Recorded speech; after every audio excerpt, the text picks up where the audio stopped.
Hello, hello, and today what I have for you is a little mod review and kind of a getting started video for one of my favorite mods in all the mods that I've ever seen made for Minecraft.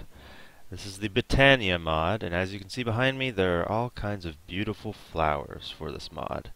But they're not just beautiful, they're useful. And what you're going to want to do to get started in this mod is you're going to want one of these books. They're very easy to craft. Simply grab a book and a tree sapling of any of the vanilla varieties. And I'm getting a bit of lag. Let me go ahead and I'm not going to need too much render distance. There we go. That's much better. Alright, so once you get your book, you're not going to need to look into it yet because you don't have any of the materials you need. You're going to want to collect these special flowers, and you can simply punch them and they will drop themselves. There we go, the achievement. And if you have bone meal, ooh, I must have hit a wrong button. Okay. If you have bone meal and some shears, you can turn these things into the big variety of them, but once you break them, they don't drop. They will simply get destroyed. So, if you're going to want to collect a big one, which I will tell you the benefit for having a big one later, you're going to want shears if you're going to want to collect them. Okay. So let's just collect a couple here. And what you do is simply put them in a crafting grid and you will get petals of a specific color. And if you're using a big one, you will get twice as many petals. Okay, so now that we got some petals, you're gonna want some cobblestone slabs and some blocks with a petal right there. You're going to make an apothecary. I believe that's how you pronounce it. And now that you have your little apothecary, you're going to want a little pool of water next to it because it uses water constantly. And so you're going to want to grab some white petals from the white flowers. They're pretty common. You'll find them in pretty much any biome. So you're going to want to put some water in your apothecary and then just simply toss in a couple of petals. Alright, there we go. You're going to want 4 of them. And voila, it says that you can craft this thing. Okay, so what I was doing wrong was you're going to need some seeds. There we go. So once you have your little recipe in here, you throw in some seeds and boom, you'll get what you're crafting. And you're gonna want to have a pure daisy. Once you place that, you're gonna want to put some stone and logs around it. Any of the vanilla varieties work. Most of the different mod varieties work, but they are a little glitchy because you're going to need to stand them straight up right. But with any of the vanilla varieties, you can put them sideways. Okay, so you simply surround them like this. You can do all stone or all wood, depending on what you're needing. Over time, they will transform. The stone will turn into living rock. The logs will turn into living wood. And it takes a little while, but there's no cost. Just time is the only thing that you have to do is wait on it. Okay, so that's how you use your apothecary. Once you open up your book, you'll see that there's a bunch of different tabs you can select here.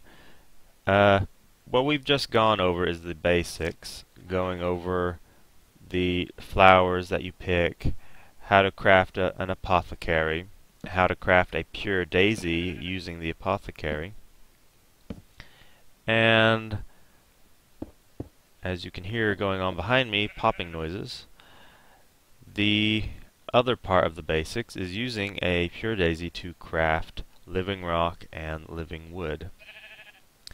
So what we're going to do next, what you're going to want to do next is build stuff using the living wood and the living stone.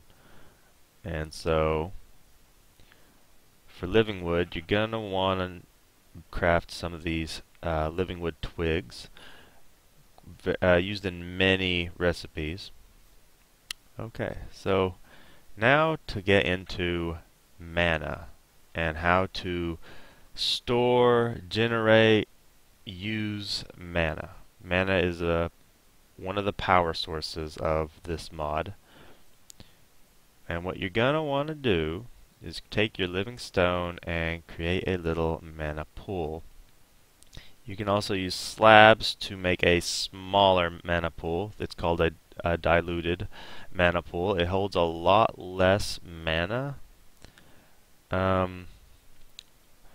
but it's easier to see how much mana you have because the way the mana works, it's not a definite amount. You can't exactly see the changes of your mana very well in the big ones. Anyway, so you're going to want a pool, and you're going to need one of these twigs, a wand of the forest. And you simply have 3 twigs and 2 petals, and you will make one of these. This will be your tool in directing different aspects of your mana pool and getting it started. Okay, so we're moving on to a mana spreader. A mana spreader is what you will be using to collect mana and direct your mana to your mana pool. So this is how you fill up your mana pool with mana. Okay, so you need some gold, and any petal will work. On any of these, the petal is interchangeable with any of the other colors. And you simply craft it like this, using the living wood, of course. And there's a reason why I have this block of wool out here. These things can make this little shooting noise when they're diverting mana to your pool. So you can right click them with wool and it'll put a nice little cover on them. It makes them silent and it makes them look quite pretty because with the new texture well, I don't know, depends on if you like pumpkins or not, but the benefit of having them silent is nice. And simply right click to remove the wool. Okay, so now you got your mana spreaders, you got your mana pool all set up, and what you're going to need now is a way to generate mana. And if you look inside your book, you will have generating flora. These are flowers that will generate mana, and your mana spreaders will collect this mana that they generate and direct them to your mana pool. And so what you're going to want to start with is either a day bloom or a nightshade, and I have the recipe here. And so you're going to simply need to craft these using the apothecary. You're going to need 2 yellow, 1 light blue, and 1 orange. And so let's go ahead and get that started, shall we? Gonna need some water. Gonna need these. Gonna need some seeds. So, you throw in your 2 yellow, your 1 blue, your 1 orange, and voila, it says it's going to craft a day bloom. Now, here's a little trick to kind of speed craft these, because you're going to need a lot of these if you're wanting to create a lot of mana. And so I'm going to need more seeds. Let me go ahead and grab me some more seeds here. There we go. Okay, so I toss these in. Voila, it creates a day bloom. Now, if I right click this, after I put some water in it, let me go ahead and put some water in it. Now I can right click this with an empty hand, and voila, it already put in the ingredients needed to make the day bloom, because that was the last thing that I created. And so all I have to do is throw in seeds, and it creates another one. And so I fill it up with water, right click it, it'll put in the ingredients, and then throw in the seeds. Voila, it creates another one. And so that is how you speed craft anything inside the apothecary, is by putting water in it and right clicking it. It will automatically throw in the items from your inventory into the apothecary to go ahead and speed up the crafting process, so that you don't have to keep throwing in the petals yourself every time in the specific order that you need them in. Okay, so now that we have a bunch of day blooms, we're gonna wanna go ahead and get this started and make a mana pool. Okay, so you're gonna want your mana spreader facing the mana pool, because when it collects mana, it will shoot it at the mana pool. Now, if you do happen to face one of these the wrong way, or if you're wanting to even face it diagonally, this is where your wand comes into play. Now, your wand has two modes. Right click in the air, shift right click in the air, and you'll switch it to its function mode and bind mode. You're gonna want the bind mode most of all. And I actually can't remember what the function mode does. I think the function mode is just to disable the bind mode, because it can be kind of touchy sometimes. So you're going to want it in bind mode, which means you're going to want it to have that little leaf on the bottom, if you can see it. And as you can tell, I can see the stats of different mana objects, and it's showing me that the mana is going to shoot in that direction, which is no good. I want it to face my mana pool. So I can shift right click it, and then shift right click the mana pool that I want to bind it to, in which case that's why it's called bind mode. And voila, it is facing directly towards it to direct its mana to there. And now we're going to want to place our day blooms just anywhere near the mana spreader. And the mana spreader will automatically link to the flowers, and the flowers to it. And so it will go ahead and start taking the mana generated from these flowers and directing it to the pool. As you can tell, it is already shooting it into the pool, and it is getting filled up. You take your wand and you simply right click on the mana pool, and it will update the bar of how much mana is in it. And so you can right click the mana spreader to kind of show how much mana is in it. If you keep clicking, it shows kind of how it works. Okay, and these you can right click to see they're generating mana. If you simply hover over one of these, it will show in a glowing outline, as you can see, which mana spreader it is bound to. So if you have multiple spreaders out here and you want to know which flower is directing mana to which spreader, you simply look at it while holding the wand, and it will show the glowing outline over the spreader, as you can see there. The same with the spreader pointing towards a mana pool. And that about does it for how to generate and store mana in a pool. Now that you got your mana pool going, you got your generating mana, you're gonna wanna use this. Now you can use your mana to craft stuff. And so I have some iron on here, and if I simply look at it, voila, if I throw iron in here, it's going to turn it into an ingot of mana. So, woohoo! And voila, I have mana steel. And I don't have enough for another one, because this is kind of slow. There are other generating flowers, and they have their own special rules. The problem with the day blooms is they're very temporary. Eventually, I believe it is 3 Minecraft days, maybe, they will simply die and turn into a little dead bush. And same goes with the nightshades, except for the nightshades, they generate mana using nighttime. Using light. I guess they use moonlight. Anyway, so this is how you generate mana during the day, and you can use the night ones to generate mana at night. So when you look in here, the mana pool, you can also look up different recipes on what to use the mana stuff for. And so voila, this is how you make mana steel. You simply drop a iron ingot in there.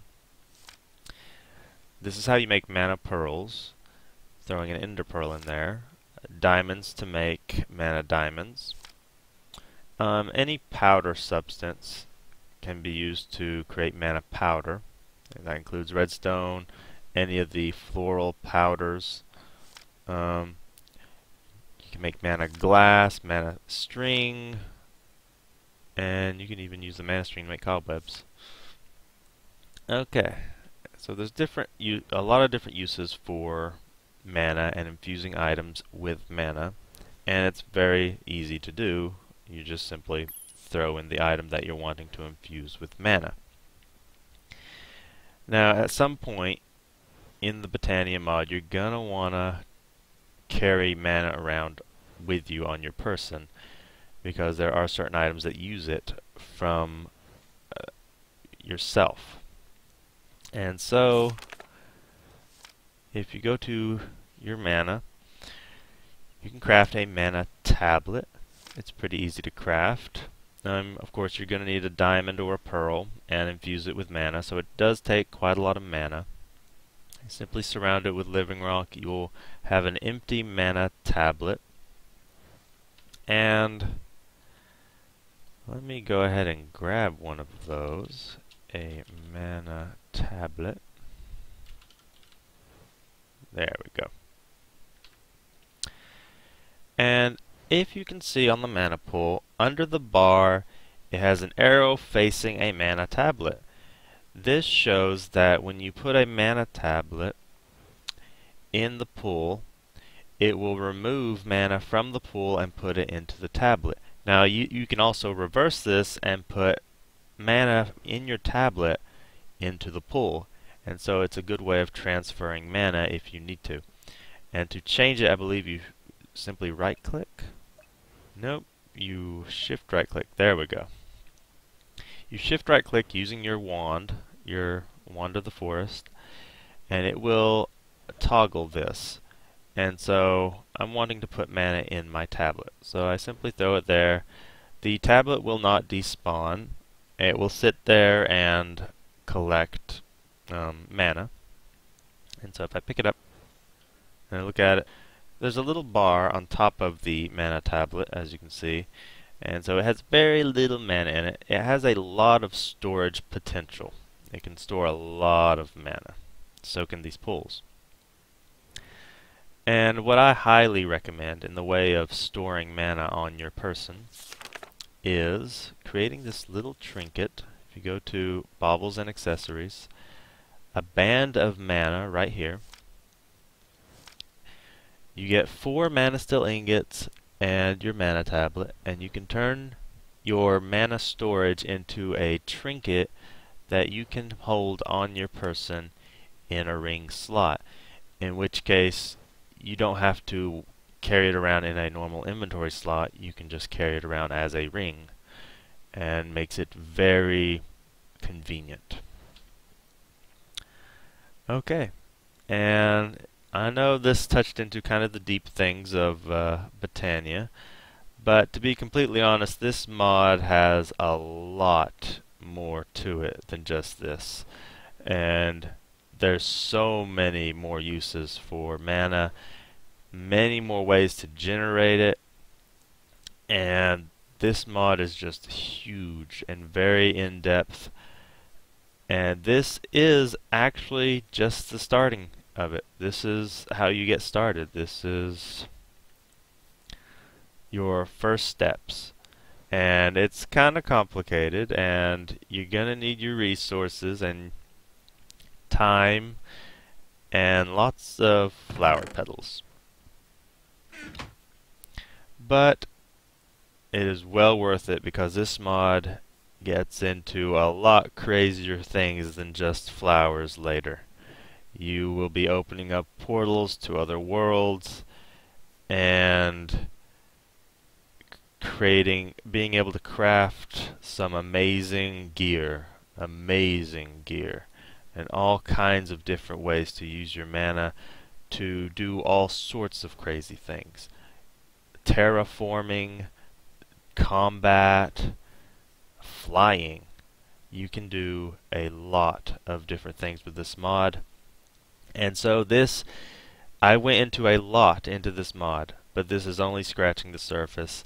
And to be honest, this mod is my favorite, not just because of the use of special flowers, but because of all the amazing things you can do with it later.